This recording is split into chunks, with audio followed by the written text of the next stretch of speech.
Welcome. Today we are talking about vitamin D, and in the process of that, we will talk about sun exposure, what is right for you, an individualized recommendation rather than having confusion about sunscreens or why or balancing importance of risk. We're going to explore all of that.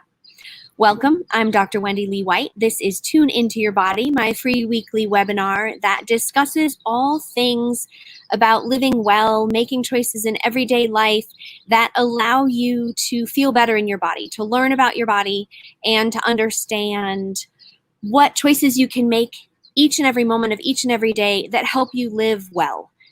Living well doesn't have to be hard, complicated, torturous. It just has to be mindful. So today we're going to talk about vitamin D. And first and foremost, let's talk about what vitamin D is. Vitamin D is actually a hormone. It's not a vitamin.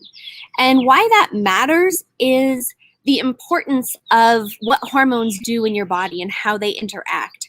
They are fat soluble. They are present in all areas of your body, interacting and connecting different systems. Why we care about our vitamin D levels would be vitamin D is related to your mood, your immune system, and your future bone health.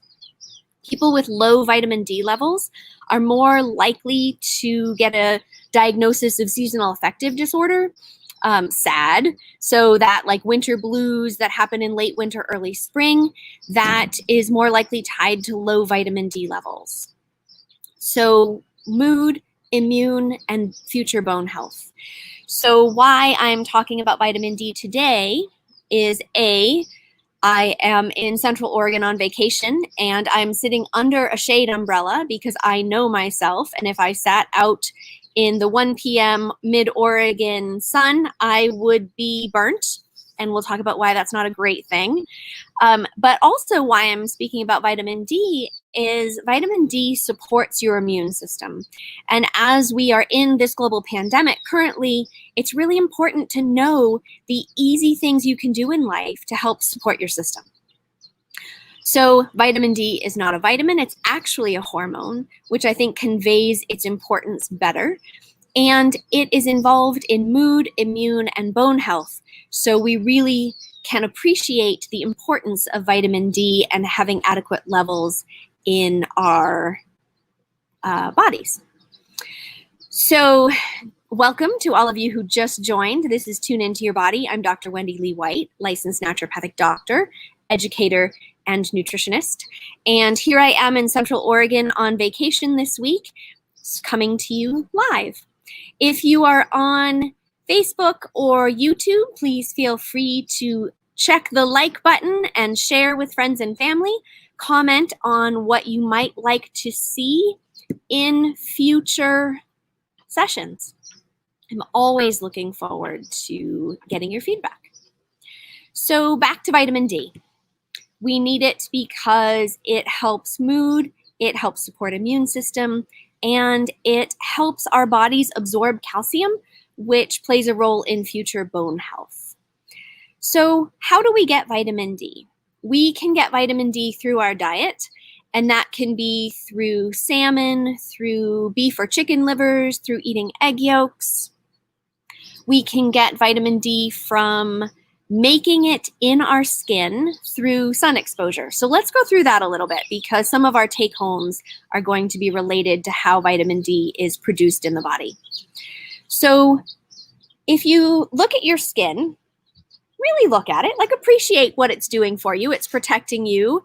It has lipids or fat on its surface. And when the sun's ultraviolet radiation hits that fat layer is converted into vitamin D. So we need sun exposure, not behind glass or not under an umbrella, not covered with sunscreen. We need sun exposure to hit that fat layer to convert it to vitamin D in our bodies. So we can get some from our diet. The majority of our vitamin D production is going to be made in our bodies as well as potentially supplemented, and we'll talk about that in a bit. So if you're wanting to produce vitamin D, we have this risk balance, right? We have this benefit of producing vitamin D, supporting our mood, supporting our immune system, supporting our future bone health. But we also have this risk that we don't want to burn, right? We don't want our body to be damaged and irradiated, or ultraviolet radiation from the sun, to burn our tissues.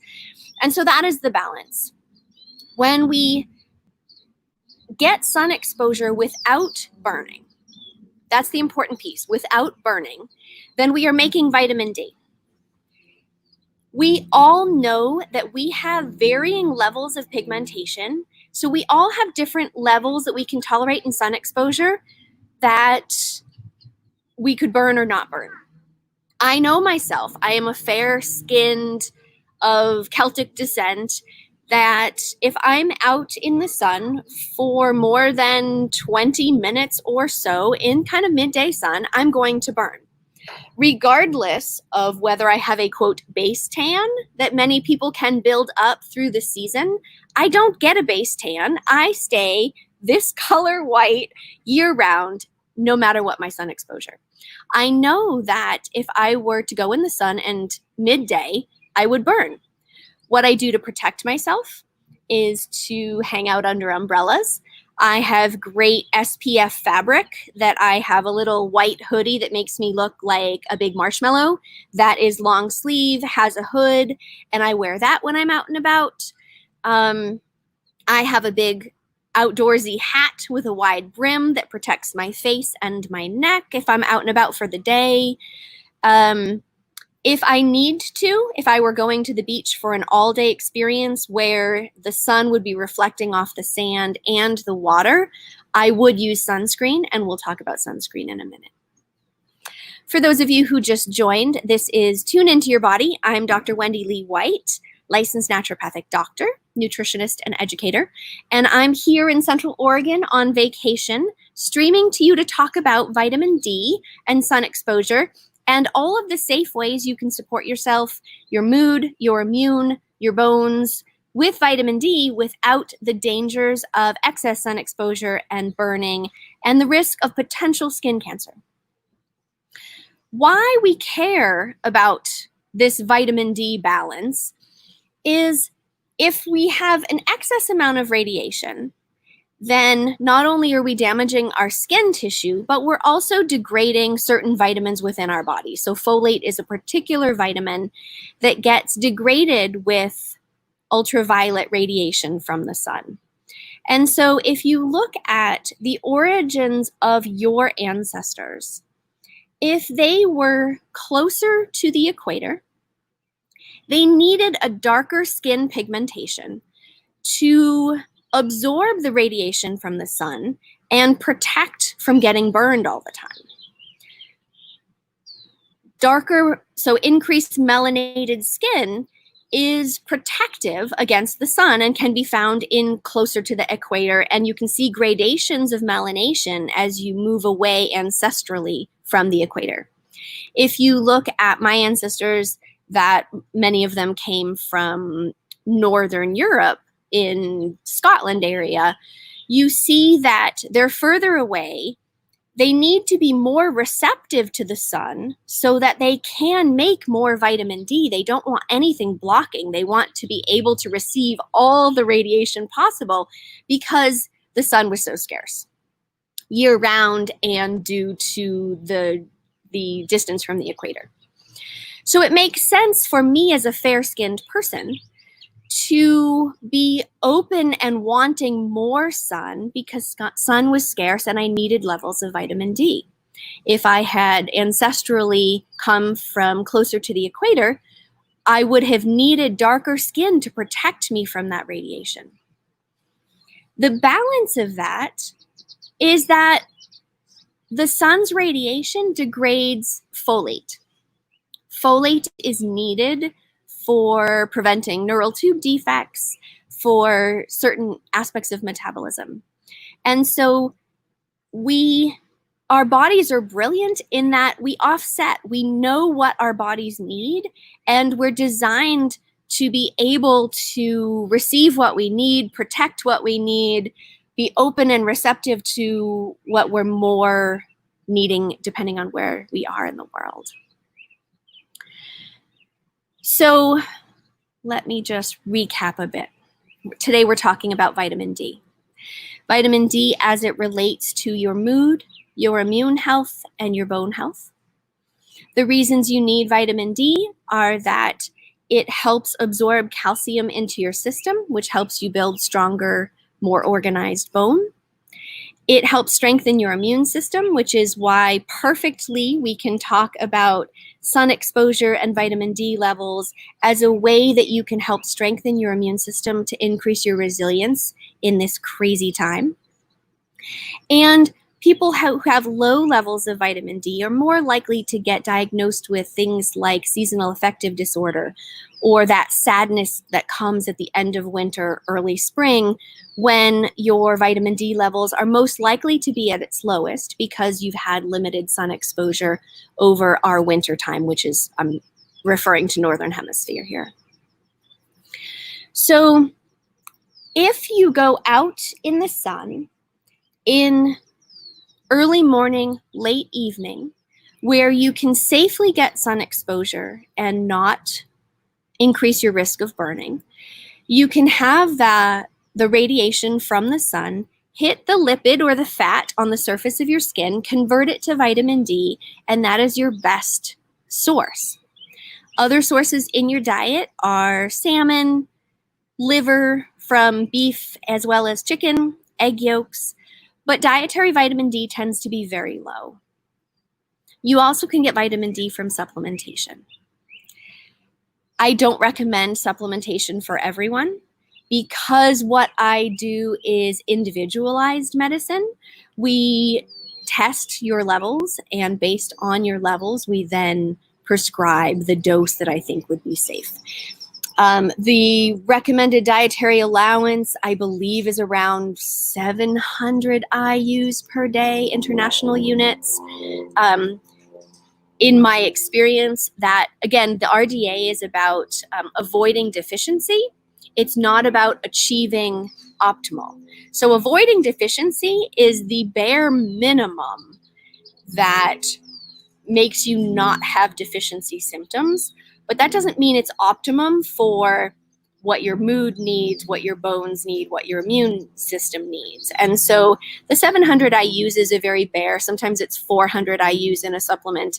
And usually for supplementation, based on someone's level, we're using about 2,000, 5,000, possibly 10,000 for a short period of time IUs per day.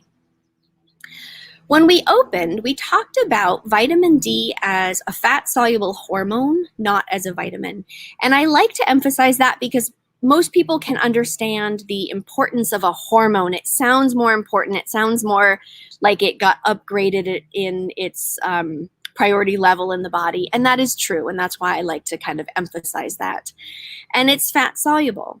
So the reason that we're okay maybe in fall or early winter is that we store excess vitamin D in our fat cells. And so we can carry our levels. When our levels in our bloods start to drop, we can pull from our stores. But by the end of winter or into early spring, depending on how high your levels of stores were to start with, you start running out. That's when the mood and the immune system tends to decrease by late winter, early spring. And so because it's fat soluble and because the fat in our skin triggered by the sun exposure converts to vitamin D, one of your take homes today is to consider when you're in the shower every day, or however often you shower, when you're washing your body, consider only using soap on your hairy parts, underarms, groin, on your head, but consider the fact that your arms, your legs, your upper chest, your back aren't that dirty. We're not dirty creatures. So if you've been mountain biking in the mud, maybe you need a full body shower. But in general, just washing ourselves off with water is fully adequate to keep ourselves healthy. Why do I bring this up? I bring this up because when you use soap on your arms, I'm going to use your arm as an example, my arm as an example. When you use soap on your arm, you strip away those lipids at the surface, that fat at the surface. Why does that matter? When you then stick your arm out in the sun, you have no surface fat for the radiation to hit to convert to the vitamin D. You've lost your opportunity to make your optimal amount of vitamin D if you've washed away all the fat from your skin. So, first take home, don't use soap on your body on a regular basis. Allow that lipid to stay on the surface of your skin so that you can make your vitamin D with sun exposure. Also, that lipid protects you. You don't want your skin to be dry and vulnerable. You want it to be nice and supple and fatty so that you have a nice barrier with your environment. So that's your first take home. Don't wash your body with soap on a regular basis. Keep that lipid on your skin for protection and vitamin D production. The second take home for this week is that I'm not suggesting, and I'm going to say this again and again, I'm not suggesting you go out in the sun and get burned on a regular basis.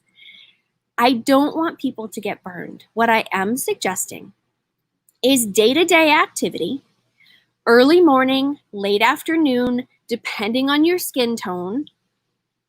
As long as you're not getting burned, that sun exposure benefits your overall health. There's research that connects vitamin D levels and sun exposure with overall decrease in mortality, so decrease in death early. And lots of people, when they hear discussions like this, their takeaway is that I'm an irresponsible doctor and I'm suggesting that all of my patients go, never wear sunscreen, never protect themselves, go out and get burned, and that's not at all what I'm saying. It's important to allow yourself to get naked skin sun exposure without getting burned. And we all can learn what our exposure is. We know that when I'm in Portland, I can be out for 40 minutes or so, midday, and maybe get a teeny bit pink, but not burned. And we need to learn what our individual tolerances are so that we can make healthy levels of vitamin D and not risk burning. Let's talk about sunscreen. There are two main categories of sunscreen: chemical sunscreen and mineral sunscreen. So let's talk about chemical sunscreen first. That's the one that I don't tend to recommend. If you use a database called Environmental Working Group's Skin Deep Database, they maintain a very nice, unbiased, nonprofit view of personal care products, and they every year put out a sunscreen report. Again, it's ewg.org, the environmentalworkinggroup.org, and they maintain that Skin Deep database. Why I recommend people check there is you can look, and they rank products in safety on allergenicity, the idea that it might cause allergies, whether it harms an immune system, whether it could endanger unborn babies or fetuses, whether it can cause birth defects, and whether it can cause cancer. And not just the product overall, but it will rank every ingredient within that product. Now, why would we want to use a product that could potentially cause cancer on our skin? Our skin is porous. Everything we put on our skin, our body absorbs. Why would we want to use a product that could potentially cause cancer in order to prevent skin cancer? You're trading one risk for another. That doesn't make sense to me. I do not recommend chemical sunscreens for that very reason. If you see things like, oh, I wish I knew the chemicals, oxyben something. When you look up all of the sunscreens on the Environmental Working Group's Skin Deep database, you'll see the different chemical sunscreen ingredients that have links to causing cancer. So if you're going to choose a sunscreen, I prefer that you choose a mineral-based sunscreen. So you'll see titanium or zinc oxides in these sunscreens. The benefit is that they reflect the sun's rays back away from the skin so that you're less likely to burn. The drawbacks is that because they're physical based, they physically reflect, they're going to be whitish. Less of a drawback for someone who's already pretty whitish, like myself. Super drawback if you have darker skin and you're trying to be safe and protect yourself, and yet the sunscreen that you're trying to apply is looking very white and pasty on your darker skin. Super obvious that you have sunscreen on, not a benefit for many people who don't want to look like they've just applied a layer of sunscreen. However, the mineral sunscreens, the ones with the zinc oxide and the titanium, don't have links to the cancer, don't have links to messing with your endocrine system and your hormones. They're safer from that aspect. From the aesthetic aspect, or from the looking aspect, they might not be as pleasing if you have darker skin. However, if you do some reading on the chemical sunscreens and their risks in your endocrine system, your potential for cancer in future, I believe that the whitening effect of a mineral sunscreen is a better trade-off than the potential dangers of the chemical sunscreens in the future. I believe it was Hawaii last year passed laws that chemical sunscreens were not allowed to be used on their beaches in their state boundaries, because they were seeing the effects of the chemical sunscreens as a detrimental effect on their corals and their ocean life. And so they're appreciating that we are all connected. We're one big spider web with nature, and what affects us affects fishes and their coral. Okay, so let's kind of do a recap. For those of you who may have joined in the last few minutes, I see there are a few of you. This is Tune Into Your Body. I'm Dr. Wendy Lee White, and I'm a licensed naturopathic doctor, nutritionist, and educator. I do these weekly webinars, Tune Into Your Body, because I believe that we all are amazing creatures, and that making choices throughout every moment of every day of our lives doesn't have to be difficult, but every choice we make can be incremental in making us more resilient, more vital, more energetic. And when we're more resilient, more vital, and more energetic, we are less likely to suffer from chronic disease, chronic inflammation, headaches, GI discomfort, immune dysfunction. We don't have to be tortured or guided by strict, rigid rules in order to be well. In fact, I believe no one can be well if they are guided by strict, rigid rules. So each week I have chosen a topic. This series started 7 or 8 weeks ago or so, and it started as exploring the 5 essentials for healthier everyday people. And those 5 essentials are Nourish, which is where we talk about food, hydration, and supplementation. Move, where we talk about movement and why muscles and lymphatic flow are important for all aspects of your life. Connect, which is where we look at our relationship to self, to others, and to something greater. Choose. Choose helps you learn how everyday choices affect your living. So sleep, chemical exposure, living your values. I always say translating your values to your calendar, making sure that you are living your priorities. And the last one is balance. That's where we discuss nervous system and how stressed out we are or how relaxed we are can have an impact on all aspects of our digestive function, our immune function, our reproduction, everything. Everything is connected. We are a giant spider web. So those are the 5 aspects, 5 essentials for healthier everyday living. And that's how this series started. We chose one per week and we explored. Today I chose vitamin D and sun exposure and skin tone because I think it relates to summertime, to the global pandemic, to the fact that the more we understand the nuances of each and every body, no matter whether their skin is red, orange, yellow, green, blue, purple, brown, black, white, green, anything, the more we understand the individuality of each and every one of us, the more effective we can be in choosing to live our lives in a way that aligns with our own specific physiology that creates health and well-being overall. If you are following me on Zoom, please do send a message in chat if you have any questions about vitamin D.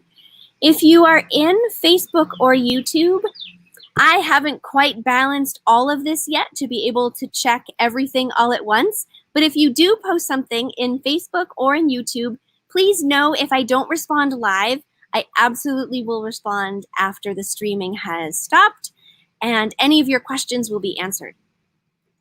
If you have suggestions for future topics, message me anywhere you can find me, send me an email, chat with me through Instagram or Facebook, post a comment in any of these forums below, and make sure that I'm addressing what you want to know about. Any single week, I will talk about what's meaningful for you. That's the whole point of doing my free weekly webinars. So let's do a final recap, and then I will sign out and continue my vacation. So today we talked about vitamin D. It is a hormone, not a vitamin. It is fat soluble. It can be stored and built up through the winter so that you maintain adequate healthy levels throughout the season of darkness, so that when you come to spring, you have not crashed in a seasonal affective disorder mood issue. Fat on the surface of your skin is hit by the ultraviolet radiation of the sun, converts to vitamin D. That is a great way to produce vitamin D on your own. You can also take it within salmon, beef liver, cow's chicken liver, or egg yolks within your diet.